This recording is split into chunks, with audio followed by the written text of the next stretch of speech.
So you don't know what you're doing either. I have no idea. Guess what? Same here, man.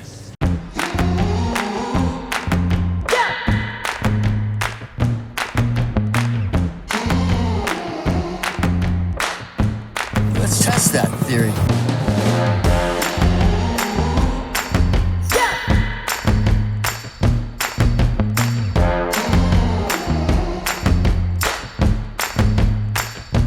You gotta do what it takes to survive.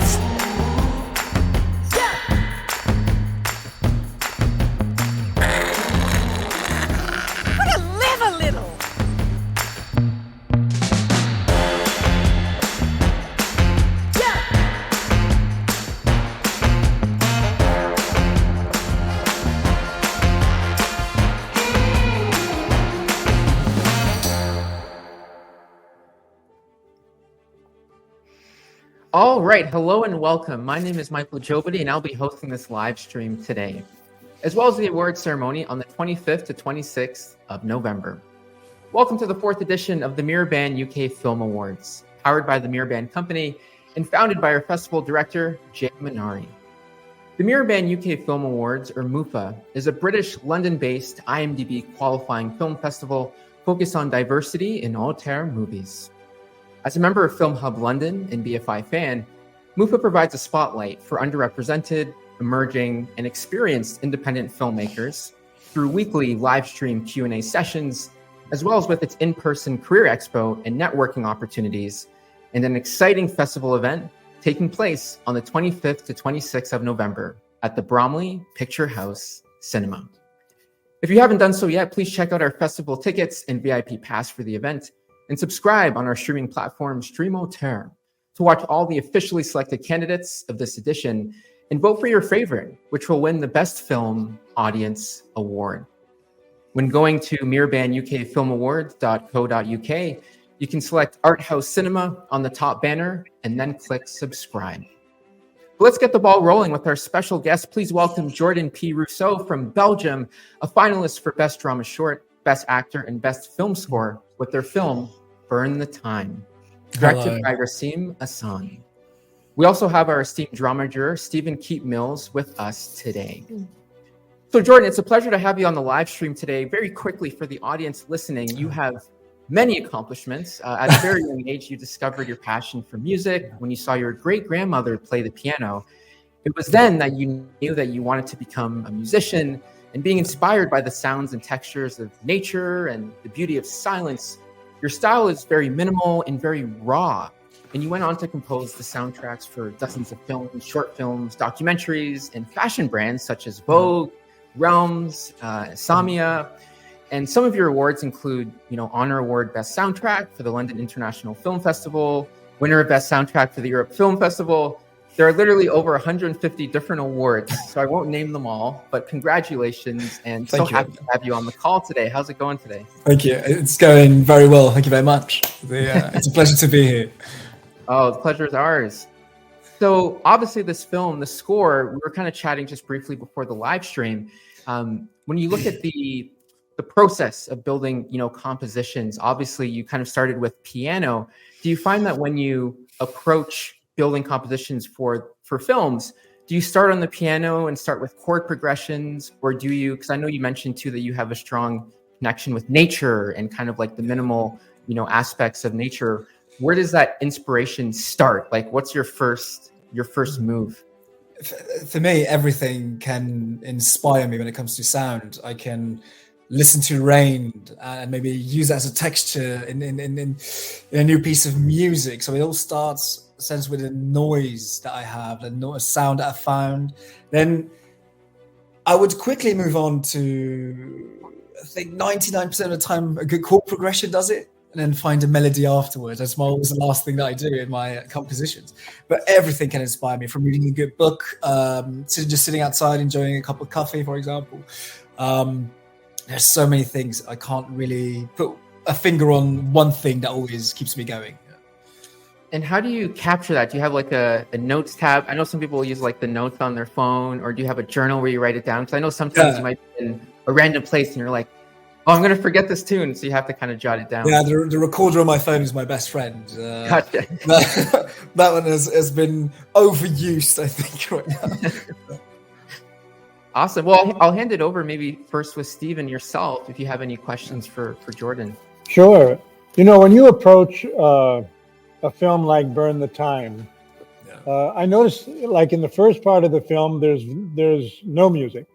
The first music appears at the bar, then it appears in the taxi, and then at the end, when he's kind of walking through an empty corridor, a chorus comes in and carries to the end of the story, or piano takes that over. But how did you structure that? What made you make those choices? Those choices actually came before we shot the film. I never compose to picture in a way. It sounds very weird as a film composer, but I am very inspired by reading a script. So I will stick to my script in the very first months and just read it over and over again and get inspired by, let just imagination do its thing. Just I always compare it to reading a book, and you imagine the setting, you imagine the characters, what they are wearing, what they are doing, and and when I mean we, I was talking to the director, that we were talking, he wanted to have sort of a collage kind of thing. There's dance music in it, but at the same time there's synthesized music and there's a piano piece in it. So we didn't want one cohesive classic film score in a way. So it came about really like, what do we want? We knew, for example, the director was very big on the dance scene for it, to have like a techno song in there. But for everything else, he just gave me the freedom to think and just come up with something and see if it's stuck. And to be quite honest, I think the piano piece at the end is the very first piece of music that I've written for it. Because I find it very important the first moment to always find a theme for the main character or important characters in a story. And it fits so well with the end. But when it comes to putting stuff in a final cut, it's very difficult for me to say that I did it intentionally. It's always like what sticks in the end. And I always score a overall emotion based on the script and the story that I'm reading. Yeah. Well, it worked really well because at the beginning, I always associate music with emotion, and I don't know if you do. I think you probably do. Yeah. But in the beginning of the story, there is no emotion. Yeah. Basically, I mean, it's mundane sounds, coffee, car in the distance, whatever, surround. Then at the end, we are supposed to feel, we want to feel. Yeah. And I think your music gives us permission to feel.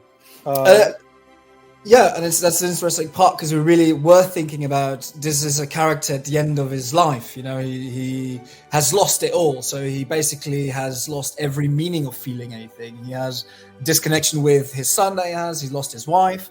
And the music starts the moment we are supposed to feel something. The music is, I always try to compose music that's like a secondary character. I like my music to be the mind and the emotion of a character, and it's an underlying extra layer of story that I like to tell.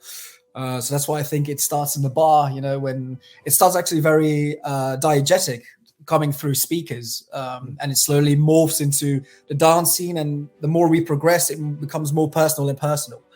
And that was very intentional. That was the most intentional part of it, to start something mundane, like you said. And before you know it, in the end, we're fully immersed inside his emotions, his inner being, his soul, to speak. No, that worked beautifully. Really tuned to, I'm in love with the performance of Johan Leisen, and I honestly, we have to mention we lost him in March 2023, so this year. So I wanted to know, obviously, you said you took inspiration from the script, but I'm sure that his acting gave some depth to your music. So I wanted to know that relationship with what scene sort of, the way he acted in it, he performed, inspired you to change maybe the music script? Exactly. And that's the most important piece of music that was the piano tune. That was his from day one. He would listen to that on set constantly to get in the mood for his character. And we fine-tuned that piece of music over and over again. He knew what he wanted his character to feel.